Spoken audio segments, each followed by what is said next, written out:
we're not using the right birthing technology that our ancestors used for 2 million years before the Europeans showed up. I'm not principally trying to say Europeans, because the Chinese and the East Indians were involved in the slave trade and the Arabs before Europeans showed up. We were sold out of Canton in China, we were sold out of Malabar and Ceylon in India by the East Indians and the Chinese.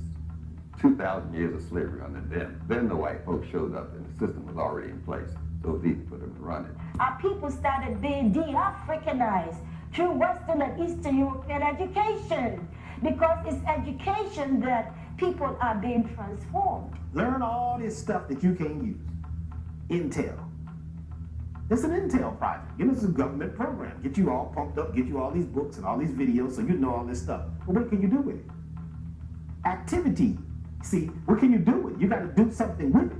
You don't realize that you are now domesticated, doomed, a dome. You can't go too far.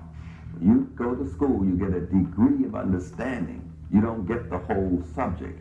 And when you go to the school, man says, I'm going to give you a degree. I'm not going to give you the whole thing. And we rush to the school, get a master's degree. And we're happy with a degree of understanding. 2 degrees, 3 degrees, he never told you how many. You're not going to get 360, that's for damn sure. You got 360, you would want to be free. And you're not educated to be free. That's stupid for them to do that. So most people are domesticated, even when we feel like we're making a lot of money. We're making money. We got this. People want to show how much money they're making. Talk about all the egotistical things that they're doing in life. What does that do? It keeps you on the farm. It keeps everybody knowing all your business. It keeps you unbalanced. It keeps you unfocused, and you're eating food that you can't digest. So now you have all this undigested protein, undigested fats in your body. Your body becomes toxic. Because they cleanse it. They sterilize the process of death. Like they sterilize it with you, make it seem like you're free, you'll be all right. They sterilize your oppression so you don't see it as oppression. Give your cell phone and laptop, you think you're free. No, you're not free, no grow. You got to grow into your culture. That's why you're a no grow, Negro. Get over it. The greatest people in the world didn't go to college. Some of the most powerful people, they didn't go to college. They were off the cuff. They were hippies sitting around high, staring at the sky, you know, eating rutabagas or whatever. You know what I'm saying? Then all of a sudden they come up with something deep. When I say high, I'm talking about high off natural foods, high off themselves, high off a living, higher vibration, higher thought process, not staying stuck. So we took a hold in our communities through the independent African schools in Chicago, in New York City, Uhuru Sasa, Shule, and even as it still stands today in Houston, Texas, Shape Community Center, where we had food co-ops. My first class, Vegetarian 101, 1967, Bed-Stuy, Fulton and Claver, right at the corner, the Uhuru Co-op. And the deprogramming was very intense for us to go through. Once you get a holistic view of the world, once you realize that we were the ones who started everything, then you don't get this thing of lack and limitation. It's proposed that Africa was a place of savages. It was a place of people who were unintelligent. It was a place of people who, you know, had no contributions to the world. We're learning differently now. We look at those big pyramids. We look at the first literature in medicine, like the canon of medicine that came from an African. We look at all of the glorious history, and what we find out is that the world borrowed, in some ways, stole from us. How we define ourselves is very important. Like me, I don't define myself as an African American. I don't know what that is. In fact, this is new. I don't even know where it came from. I don't know what that is. You know, Africans know that I'm not an African anymore. I might have some ancestry there. American, well, I have Native American ancestry. I got ancestry from India. I mean, the whole world was one big continent. Alkebulan, Pangea. You see what I'm saying? I'm not from Africa. I'm from where I'm going. Do you understand what I'm saying? When you start holding me down to a grid and saying that I'm this and I'm that, putting a label on me, then I can't expand.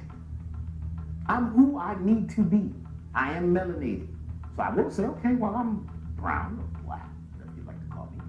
But then do I have to stay stuck in that consciousness because that consciousness could keep me in a box?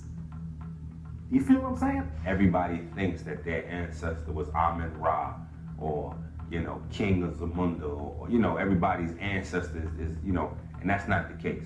So you can call yourself ancient whatever, but you don't know how these people lived 1,000 years ago.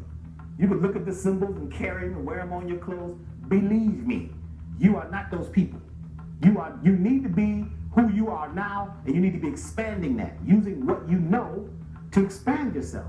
We have to have strong family structures, and we have to have the type of education that will give us the particular type of knowledge to suit us to a better nutritional balance, specifically for our gene pool.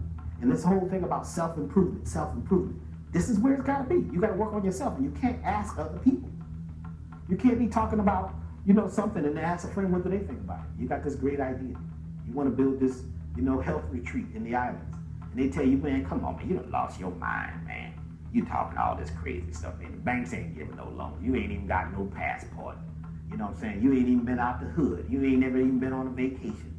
And your uncle crazy, your mama crazy, your brother crazy. How the heck you gonna do that? You ain't nothing but a nigga. If you let these people define you, if you live life based on other people's validation, you're done. You're an invalid. You're invalid. You're sick. You're mentally in a wheelchair. And that's the primary problem with this so-called violence that black people are having. It's not really violence, it's a reaction to the social situation we're in, which is basically the form of incarceration. I mean, let's face it, we are outmates. You're either inmate or outmate, and we're outmates. Nonetheless, this social situation is that we are miseducated, as Carter G. Woodson has said many times before he died. And principally, we don't have a culture to drive our understanding. When you're cultureless, you're helpless. So we don't have the health because our culture defines our health. And what is happening with our people is that we are reacting to the situation we're in. We need quick energy to get out of this situation, so we go for quick burning foods, which they call fast foods. We want to quickly get out of this situation, and that leads us into alcohol or sugar or something to relieve this situation, this emotional depression that we're in. The environment of your body starts with your thinking.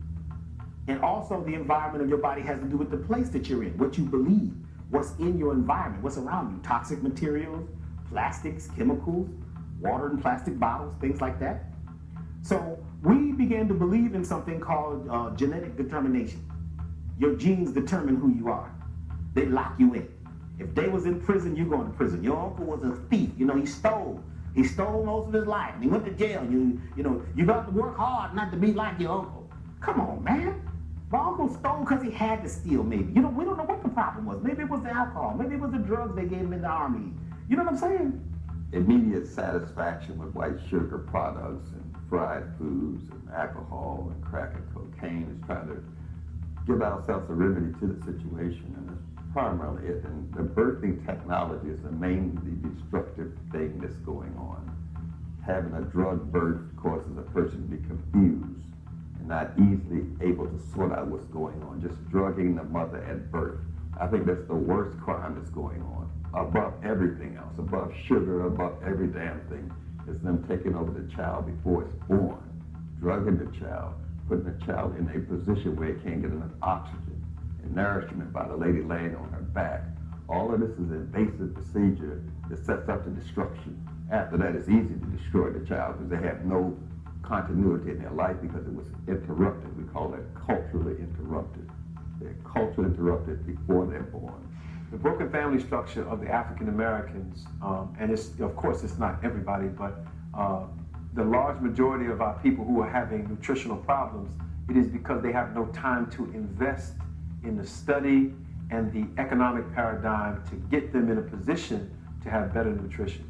If you have a mother that's working a 9-to-5 or 2 jobs and the father is not in the home and the children are being raised by grandparents who ate soul food or what they thought was soul food, then we're stuck in a paradigm where the mother, the child, the father, the family can't even have the opportunity to sit at a table in unity and have a meal. So when we learn home economics, we don't learn the type of foods that are fitting to our tradition in Africa, where our ancestors came from.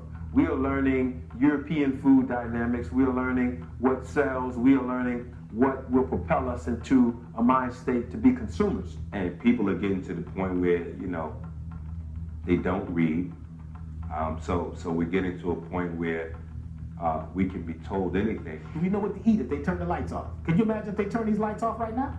Can you imagine what's going to happen in 48 hours if they cut all the electricity off and shut down, and that's going to shut down the gas station because it's pumped by, what you think you leaving town, where you going? Can you survive? Do you know what foods, what plants, what herbs grow in your neighborhood or in your grass? Do you have dandelion growing? Do you have marshmallow growing on your lawn? Do you see what I'm saying? Goldenrod growing on people's yards. These are medicinal plants, very powerful, that folks are throwing away as weeds. In fact, most of the weeds are medicine. What people with melanin have to realize is your diet stems from your gene pool.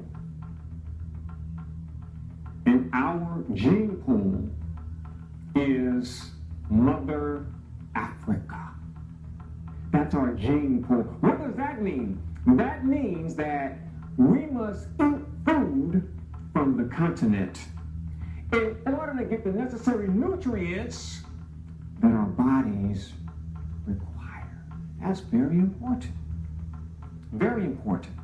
So that's the only thing that we're dealing with in terms of people having related illnesses. Usually when you see people that are overweight, the children are overweight because they're teaching them the same things. A lot of us have been programmed since slavery or the prisoner of war time that not eating, having your stomach growl,